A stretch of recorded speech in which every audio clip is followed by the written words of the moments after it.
Je voudrais qu'on revienne avec vous, Général, sur une des images de cette guerre. On va retourner sur le front, on va retourner vers notre mur d'images, avec ce qu'on appelle des dents de dragon, Général. Expression qu'on a beaucoup entendue. On a cette carte, évidemment, avec ce qui se passe en ce moment. Et l'un des points chauds, c'est évidemment le Donbass, avec ce que l'on voit là. Ces dents de dragon et ce long serpent que l'on voit, ces longues lignes de défense russes installées notamment par les milices de Wagner. Et pour bien comprendre de quoi il s'agit, on a fait cette animation 3D, Général. Alors d'abord, c'est un système qui est relativement ancien. Il a été utilisé avant la Seconde Guerre mondiale, par exemple, par les Suisses. Et vous voyez, c'est une forme triangulaire. Et les Suisses, à l'époque, appelaient la ligne constituée par donc ces dents de dragon, la ligne Toblerone. Vous comprenez aisément pourquoi.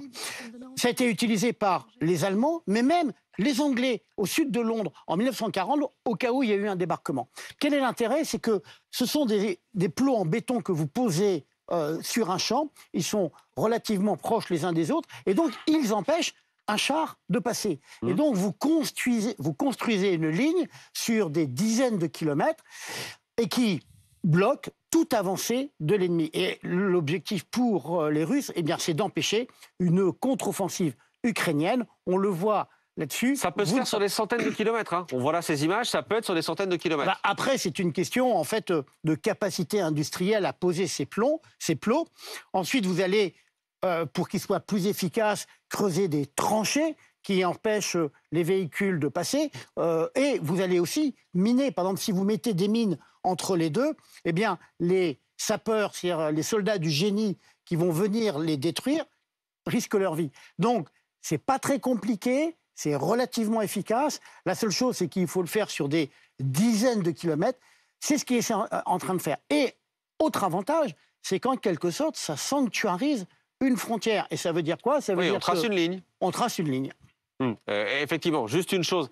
À quel point, précisément, c'est efficace? À quel point est-ce que les Ukrainiens, aujourd'hui, ont les armes pour détruire, pour franchir ces lignes de dents de dragon? Alors, il faut ce qu'on appelle des unités du génie, c'est-à-dire des soldats spécialisés qui vont arriver, vous voyez, on le voit très bien sur l'animation, il va falloir déminer, il va falloir détruire ces plots, c'est la difficulté auquel ils peuvent être confrontés, et bien entendu, ça ralentit une contre-attaque ukrainienne, notamment dans cette région au sud du Donbass. Donc c'est relativement efficace, ça coûte pas très cher et c'est dissuasif.